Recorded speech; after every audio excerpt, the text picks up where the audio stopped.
siang ya. Jumpa lagi sama Ibu Angelina Puspitasari dalam mata kuliah pengantar asuhan kebidanan. Nah, kali ini kita akan belajar mengenai perubahan dan adaptasi fisiologi pasca persalinan.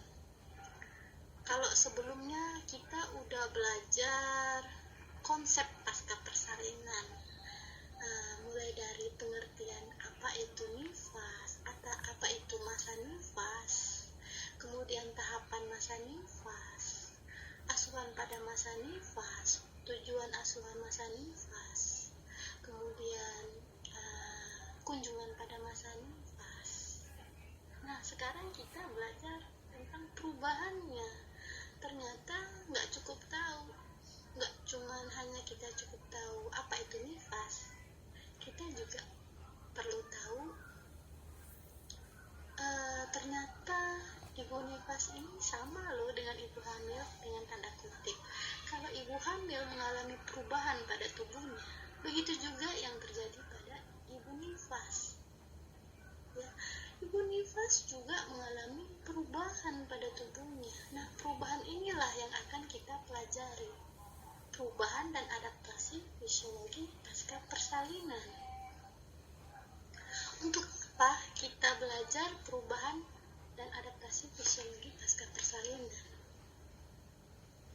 Kenapa sih kita perlu belajar ya adik-adik? Karena dengan kita belajar perubahan dan adaptasi fisiologi pasca persalinan, kita bisa mampu memberikan asuhan pada ibu nifas. Kita bisa tahu, nanti kalau ada ibu yang mengeluh, Bu Bidan, kok saya BAB-nya nggak lancar ya Bu Bidan, Bu Bidan, kok ASI-nya saya nggak lancar Bu Bidan, Bu Bidan, kok perut saya tadinya tingginya seperti ini, kok sekarang seperti ini rahim saya rasanya. Nah, ya kan, kita akan tahu perasaan-perasaan atau keluhan-keluhan yang ibu utarakan selama kunjungan masa nifas itu. Kita bisa membedakan, oh ini masih normal, oh ini tidak normal, sehingga kita bisa memberikan asuhan pada ibu nifas tersebut. Baik, kita lanjutkan. Nah, yang terjadi perubahan pada ibu itu tentu saja karena personnya adalah ibu nifas, yang pasti yang berubah adalah sistem reproduksi pada ibu tersebut ya. Sistem reproduksi salah satunya adalah uterus atau rahim ya. Tadinya nih waktu hamil ya kan, uterus ini berisi janin, plasenta, air ketuban. Kemudian ibu mengalami persalinan, keluar semua tuh isi dari uterus ya kan, janin, plasenta, air ketuban tadi keluar semua. Nah, apa yang terjadi? Tentu saja mengalami perubahan ya kan. Nah, yang tadinya besar uterusnya akan berangsur-angsur mengalami pengecilan hingga kembali seperti keadaan sebelum hamil selama masa nifas. Nah, proses ini dinamakan proses involution uteri. Nah, coba kita lihat ya pada gambar ini ya. Tinggi fundus uterus ibu itu kalau pada saat masa nifas terus berangsur-angsur mengalami penurunan ya, dari sini, kemudian kembali hingga kembali seperti keadaan sebelum hamil. Nah, ini tadi kita namakan involution uteri.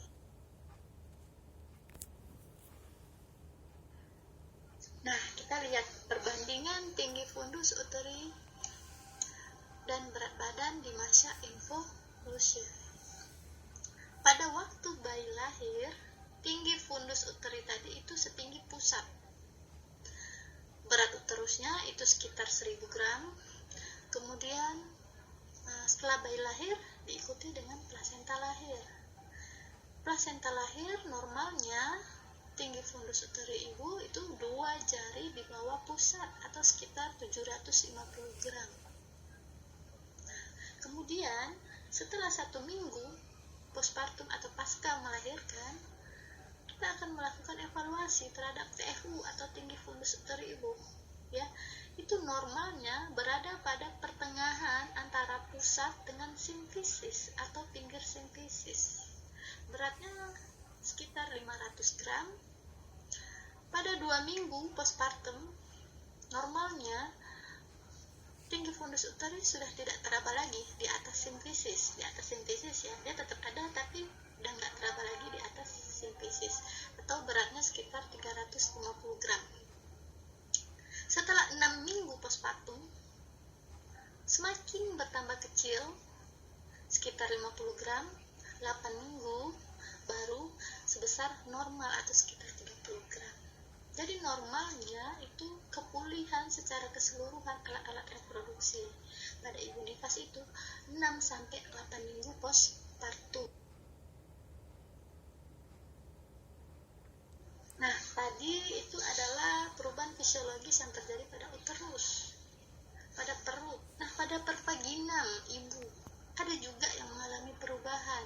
Ya, pada ibu nifas itu sering mengeluarkan darah, cairan pada periode masa nifas atau 40 hari pasca melahirkan. Orang awam sering bilang 40 hari ya kan.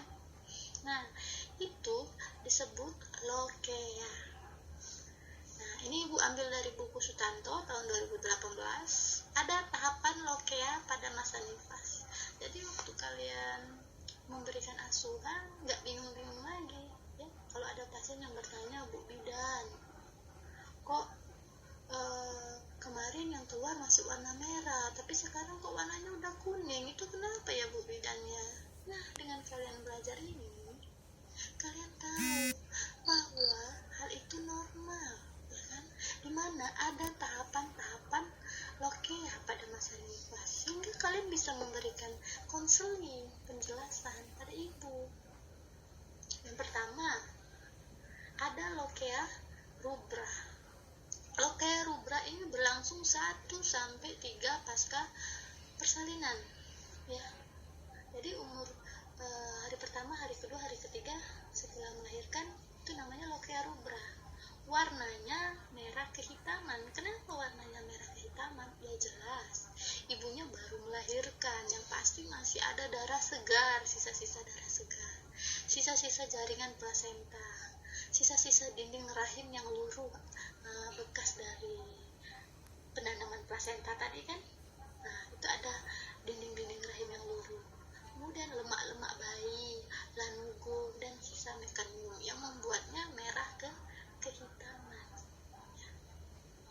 Kemudian pada hari keempat akan berubah ke selanjutnya. Namanya itu adalah Lokea sanguinolenta. Lokea sanguinolenta ini berlangsung pada hari keempat sampai hari ketujuh postpartum atau pasca melahirkan. Warnanya merah kecoklatan, terdiri dari sisa darah dan bercampur dengan lendir. Kemudian yang ketiga, pada hari ke-7 sampai ke-14, lokeanya berubah lagi, dia masuk ke tahap lokea serosa. Lokea serosa ini dia berwarna kuning kecoklatan. Kenapa bisa warna kuning? Karena dia mengandung sedikit darah, sehingga dia nggak lagi merah, dan mengandung lebih banyak serum. Lokea serosa ini terdiri dari leukosit dan robekan laserasi plasenta. Kemudian lebih dari 2 minggu, pada hari kedua minggu atau lebih dari 14 hari pasca melahirkan, itu ibu memasuki tahapan lokea alba. Lokea alba ini berwarna putih. Putihnya nggak putih putih kayak kertas enggak ya, tapi dia putih kayak lendir normalnya.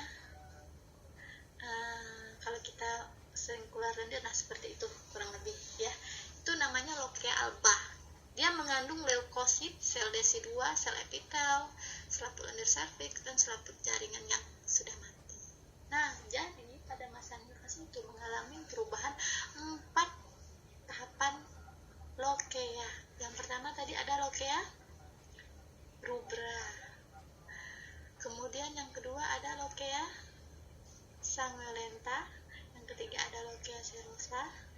Dan yang terakhir ada lochia alba. Ya kan?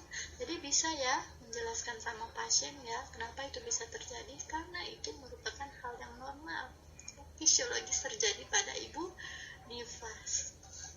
Nah, kalau ada 4 kategori ini normal kan?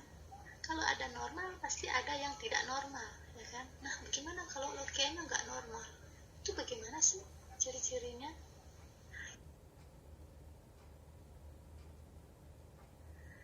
Lochia yang tidak normal itu adalah lochia purulenta.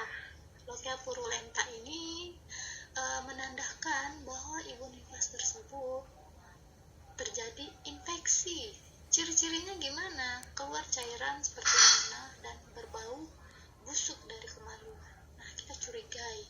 Ditunjangi lagi dengan hasil pemeriksaan yang lain, misalnya nadi ibu cepat, suhu ibu tinggi, ya kan? Nah, itu kita cari tahu penyebabnya infeksi pada ibu tersebut. Kemudian yang terakhir ada lochia statis. Ini lochia statis artinya kan diam.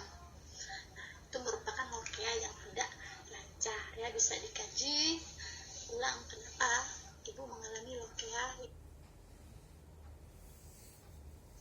Baik, tadi kita udah belajar perubahan sistem reproduksi. Yang pertama uterus, lochia, kemudian yang ketiga itu ada vulva dan vagina. Ya, terang sekali perbedaannya, perubahannya dari ibu pasca melahirkan. Ya, coba dibayangin keluar bayi ukuran rata-rata 3 kilo lah taruhlah ya, melalui vagina ya, sungguh elastis vagina kita ya, itulah ciptaan Tuhan.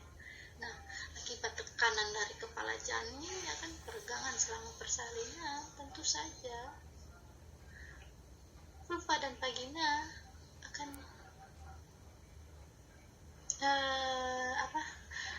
mengalami peregangan.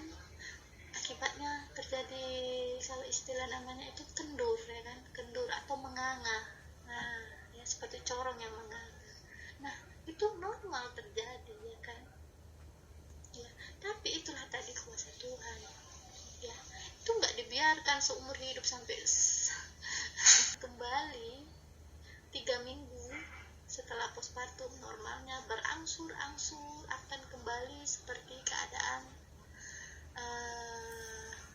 sebelum hamil, tapi memang tidak sama persis ya, namanya juga kan sudah pernah lewat kepala bayi, tapi dia berangsur-angsur kembali kecil ya kan, labianya tetap semakin menonjol dalam waktu 3 minggu pasca melahirkan.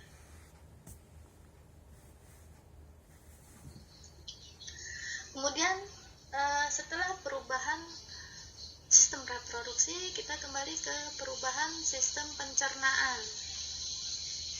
Ya. Beberapa hal yang berkaitan dengan perubahan pada sistem pencernaan antara lain yang pertama nafsu makan. Ya. Kita ketahui bahwa plasenta itu salah satunya fungsinya adalah menghasilkan hormon. Ya, menghasilkan hormon. Di antara hormon tersebut salah satunya adalah hormon progesteron. Nah, hormon progesteron ini berfungsi untuk mempertahankan kehamilan. Setelah plasenta lahir, jelas semua hormon yang dihasilkan dari plasenta tersebut mengalami penurunan. Ya. Nah, namun faal usus memerlukan waktu 3-4 hari untuk kembali normal. Ya. Antisipasi. Nah, dengan keluarnya plasenta kan hormon progesteron tadi turun tuh, tapi tidak langsung ibu langsung fungsi faalnya kembali seperti semula, enggak, dia membutuhkan 3-4 hari untuk kembali normal ya. Tidak hanya itu, asupan makanan juga mengalami penurunan selama 1-2 hari. Kemudian pengosongan usus. Nah, seperti yang saya bilang tadi ya, karena fungsi faal usus itu tidak langsung kembali normal, tapi dia membutuhkan sampai 3 hari ya. Jadi selama selama 1-3 hari pasca melahirkan itu tidak jarang ibu mengalami konstipasi, kesulitan buang air besar ya. Ini terjadi karena pengosongan usus ini disebabkan tonus otot usus menurun selama proses persalinan dan awal masa pasca persalinan atau pasca partum. Jadi ibu mengalami kesulitan atau buang air besar secara spontan tertunda 2-3 hari. Tidak jarang kita memberikan ibu obat supos untuk melancarkan buang air besar ya. Nah, di sini asuhan kebidanan yang kita tekankan bahwa untuk tetap menganjurkan ibu makan makanan yang berserat ya kan, mengingat memang ibu pasca persalinan ini sering mengalami konstipasi. Kemudian minum air putih untuk memperlancar membuang air. Kemudian selain sistem pencernaan, terjadi juga perubahan pada sistem perkemihan. Nah, seperti yang ibu bilang tadi bahwa waktu hamil kan plasenta itu menghasilkan berbagai hormon, salah satunya hormon steroid ya, seperti estrogen, progesteron. Nah, begitu setelah selesai mengalami persalinan, hormon steroid ini menurun. Nah, hormon steroid yang turun ini menyebabkan penurunan fungsi ginjal. Namun seperti yang ibu juga bilang tadi sebelumnya, bahwa semua fungsi alat-alat reproduksi, alat-alat perkemihan, alat-alat pencernaan itu normalnya akan berangsur kembali seperti keadaan sebelum hamil itu 6-8 minggu pasca persalinan ya. Di sini kandung kemih pada masa nifas itu sangat kurang sensitif, kapasitasnya bertambah ya. Cenderung ibu pada masa nifas ini mudah sekali terjadi atau rentan sekali terjadi infeksi. Karena itu kita menganjurkan kepada ibu untuk tidak menahan buang air kecil ya, karena menahan buang air kecil itu dapat mengganggu kontraksi terus ya kan. Kemudian juga dapat menyebabkan bertumbuhnya atau berkembang biaknya bakteri, sehingga memudahkan terjadinya infeksi pada saluran kemih. Ini ibu ambil dari buku Marlian Diani dan Ningrum tahun 2000. Kemudian pada ibu nifas juga terjadi perubahan sistem muskuloskeletal. Setelah proses persalinan selesai ya, kalau pada ibu nifas ini muskuloskeletal itu muscle ya, otot yang paling mencolok mengalami perubahan itu adalah otot di abdomen ya, atau di perut. Nah, setelah selesai persalinan kan dinding perut ini longgar, kendur, dan melebar selama beberapa minggu, bahkan sampai beberapa bulan. Ya wajar ya kan, yang tadinya itu ada janin, plasenta, air ketuban, terus semuanya keluar ya, yang tadinya peregangan tiba-tiba keluar semuanya. Nah, karena itu perut pada ibu nifas itu pasti ya, bukan kadang-kadang, tapi pasti menjadi longgar, kendur, dan melebar. Nah, karena dari itu ya, kita memberikan asuhan kebidanan kepada ibu tersebut melakukan ambulasi dini. Nah, apa itu ambulasi dini? Ya, pergerakan atau suatu tindakan yang diambil ibu untuk mengambil posisi untuk melakukan suatu aktivitas, biar kita mendorong ibu ke tahap mobilisasi ya, tahap mobilisasi. Ayo kita bimbing ibunya untuk keluar dari tempat tidur ya, jangan bergantung kepada orang lain, ajarkan ibu untuk mandiri ya. Nah, kita juga menganjurkan kepada ibu ya, kalau pada kehamilan itu ada senam hamil, nah pada nifas juga ada senam nifas ya, baik itu untuk sistem muskuloskeletal ibu ya, agar kondisi ibu fit, bugar, dan cepat kembali seperti keadaan seperti sebelum hamil ya. Nah, stabilitas sempurna itu terjadi pada 6-6 minggu pasca persalinan. Kemudian perubahan terjadi pada ibu nifas juga pada sistem hematologi. Nah, perubahan sistem hematologi ini adalah darah ya kan. Nah, pada ibu nifas ya, sebelum nifas kan ibu mengalami persalinan. Pada saat ibu mengalami proses persalinan, tentu saja ibu mengalami banyak kehilangan darah ya. Persalinan per vaginam itu kurang lebih ibu akan mengalami kehilangan darah 300 sampai 400 mili kurang lebih ya kan. Normalnya itu di bawah 500 ya. Kalau lebih dari 500 itu kita antisipasi terjadinya hemoragik atau perdarahan postpartum ya. Tapi kalau di bawah 500 itu masih dalam batas normal. Nah, tapi kalau persalinan dengan SC itu dapat terjadi jumlah kehilangan darah itu 2 kali lipatnya dari persalinan per vagina. Nah, karena itu untuk mengkompensasi kehilangan darah ini tadi, makanya terjadi perubahan sistem hematologi pada ibu nifas ya. Ini membutuhkan waktu kurang lebih sekitar 3 minggu postpartum ya. Jumlah dalam waktu 3 minggu postpartum ini, jumlah sel darah putih akan meningkat terutama pada kondisi persalinan partus lama. Normalnya 25.000 sampai 30.000 sel darah putih ya. Tentu saja ini enggak serta-merta langsung meningkat.